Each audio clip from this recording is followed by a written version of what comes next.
nós ficamos só com um salário. E indo trabalhar para falar sobre esses assuntos, lá em Santa Catarina, eu comecei a perguntar para Deus: Deus, o que o Senhor quer que eu faça? Como é que o Senhor quer que eu trabalhe? E uma das primeiras igrejas que fui visitar foi a igreja do pastor André. Eu nunca vou me esquecer, uma semana de oração lá na igreja central de Blumenau. Ali que eu conheci o pastor André, os pais dele, a família dele, e ficamos amigos ali. E eu estava assim, dando os primeiros passos, não sabia o que fazer. Aí eu comecei a ler um livro que eu recomendo você ler esse livro. Um livro forte. Chama-se Conselhos sobre Mordomia. Leia esse livro. Esse livro mexeu comigo, mexeu com o meu casamento. Porque mexe com as motivações mais íntimas da gente. E lendo esse livro, era como se eu escutasse Deus falando para mim: filho, você está entregando 5% como oferta do seu salário. Isso você já acostumou com esses 5%. Agora você vai pregar sobre esse assunto. Você precisa de um desafio maior para você ter experiência para contar. Você tem que ter história para contar. Você tem que viver o que você está pregando. Agora, entregando 5% que você estava entregando, isso já não significa mais nada para você. E eu entendi que eu precisava dobrar a oferta. Com a minha esposa tendo perdido o trabalho, eu fui falar com ela pensando assim: tomara que ela fale não. Tomara que ela fale não, porque é uma loucura. Eu fui conversar com ela e falei: bem, a gente está trabalhando nessa área na igreja, o que você acha de a gente dobrar o pacto? E de 5% para 10%. Ela nem piscou, ela falou: mas claro. Lascou. Eu falei: então, Senhor, nos ajoelhamos. Senhor, nós vamos dobrar nossa oferta. Gente, a gente não tinha dinheiro para nada. Nada. E às vezes você ouve pregações dizendo assim: devolve o dízimo, entrega a oferta, que você vai ficar rico, vai nascer dente de ouro na sua boca, você vai ter carro de luxo. Não é verdade. Não é verdade. E hoje eu entendo diferente isso. Sabe como é que eu entendo? Deus fala assim: filho, eu quero que você devolva o dízimo e oferta. Sabe por quê? Para você ter menos. Sabe por que eu quero que você tenha menos? Tendo menos, você precisa orar mais. Você não vai ter outra opção. Quando você tem muito dinheiro na mão, você não precisa orar. Eu quero comer aquilo, vai lá e compra. Eu quero comprar essa roupa, vai lá e compra. Eu quero esse outro sapato, vai lá e compra. Mas quando você não tem dinheiro, você precisa de um sapato, você tem que orar. E a gente descobriu o que é isso. Tendo que orar para poder comprar roupa. E o Pai do Céu manda roupa na nossa casa. Porque a gente não sai pedindo, né? A gente tem um pouquinho de dignidade. Ei, dá uma roupa. Que é isso? Ninguém vai fazer um negócio desse. Ei, me dá um sapato. Não, você não faz isso. Mas você pede para quem? Para o seu Pai. Pai nosso que está no céu. E você viu a equação?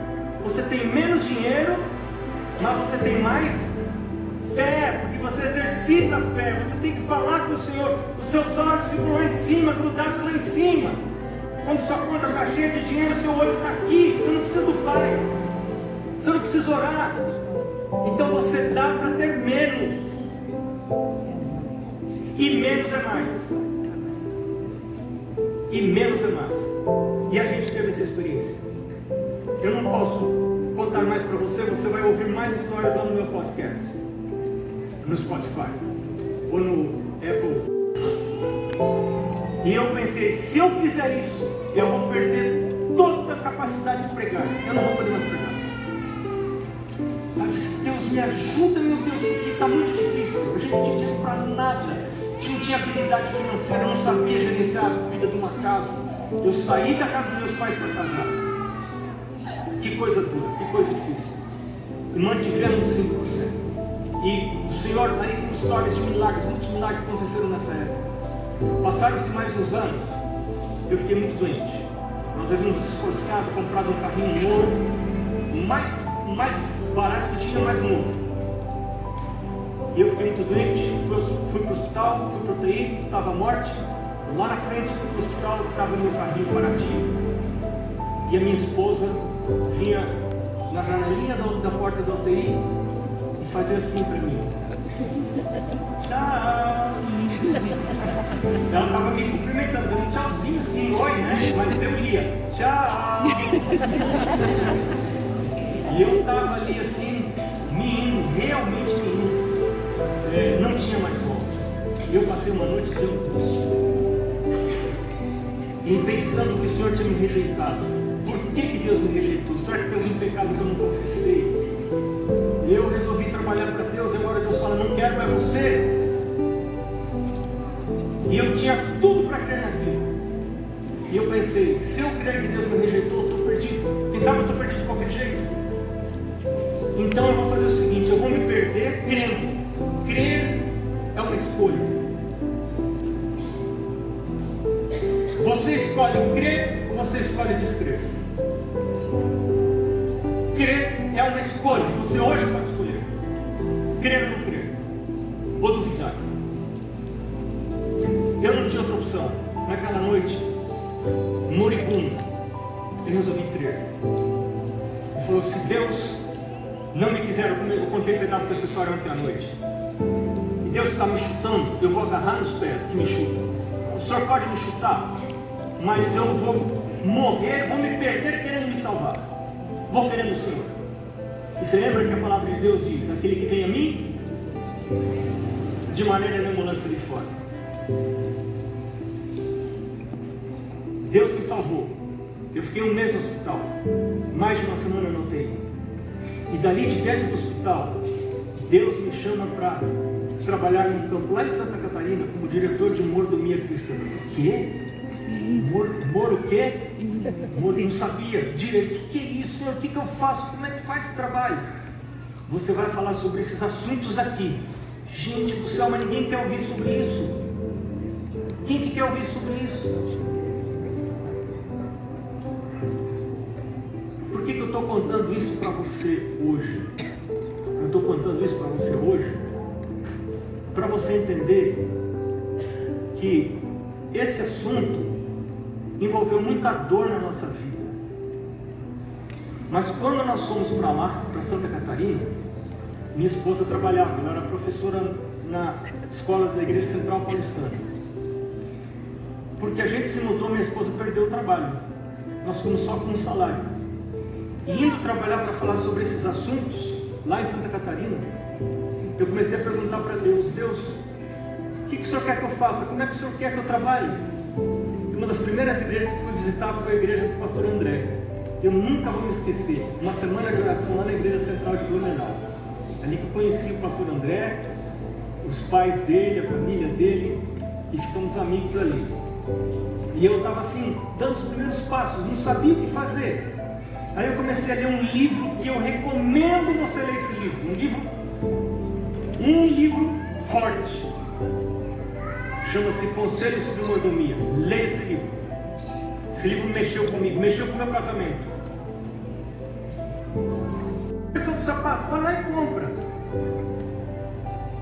Mas quando você não tem dinheiro, você precisa de um sapato, você tem que orar. E a gente descobriu o que é isso. Tendo que orar para poder comprar roupa. E o Pai do Céu mandar roupa na nossa casa. Porque a gente não sai pedindo, né? A gente tem um pouquinho de dignidade. Ei, me dá uma roupa. O que é isso? Ninguém vai fazer um negócio desse. Ei, me dá um sapato. Não, você não faz isso. Mas você pede para quem? Para o seu Pai. Pai nosso que está no céu. E você viu a equação? Você tem menos dinheiro, mas você tem mais fé, porque você exercita a fé. Você tem que falar com o Senhor. Os seus olhos ficam lá em cima, grudados lá em cima. Quando sua conta está cheia de dinheiro, seu olho está aqui. Você não precisa do Pai. Você não precisa orar. Então você dá para ter menos. E menos é mais. E menos é mais. E a gente teve essa experiência. Eu não posso contar mais para você, você vai ouvir mais histórias lá no meu podcast, no Spotify, ou no Apple Podcast, também está o mesmo conteúdo. Mas nós trabalhamos anos nessa área, e Deus foi nos chamando a aumentar essa porcentagem. Nós estamos aumentando essa porcentagem. Nesse episódio que eu mencionei para vocês, 278, eu conto numa época que nós diminuímos essa porcentagem por falta de fé. E como Deus nos guiou com amor, com misericórdia. Deus é tão misericordioso, Ele vê, tadinho, Ele não confiou. Olha aí, filho, eu vou ajudar você. Vamos lá, vamos junto. Eu vou ajudar você a viver pela fé. Nem só de pão vive o homem, mas de toda a palavra que sai da boca do Senhor. Vá para o deserto, sai do Egito, vai para o deserto. É quando você sai da segurança do Egito e você vai para o deserto que o Senhor derrama o maná. Você não vai ver maná se você ficar no Egito. É só quando você sai do Egito e vai para o deserto que você vai ver o maná cair. Comida sobrenatural, sustento sobrenatural. É isso que representa o maná. Nós estamos vivendo hoje essa experiência, ainda hoje. Eu não quero falar mais muito, porque eu quero que o foco seja no Senhor e na experiência que Ele vai dar para você. E eu quero fazer o convite para você sair do Egito, ir para o deserto. Deserto não tem comida, deserto não tem shopping, deserto não tem supermercado, mas tem Deus, tem nuvem clara de noite, nuvem de dia, tem chuva de cordonizes, tem maná, tem água que jorra da rocha, tem sapato que não gasta, tem roupa que não apodrece. Mas isso só acontece quando você sai do Egito e você vai para o deserto. E o deserto é a antessala de Canaã. É do deserto que você vai para a nova terra, que você vai para Canaã. Você percebe como é importante esse assunto? Eu queria desafiar essa minha igreja. Posso chamar assim, pastor? É a minha igreja do coração, onde eu fui abençoado, onde eu aceitei Jesus, onde eu fui batizado. Essa é a igreja. Eu quero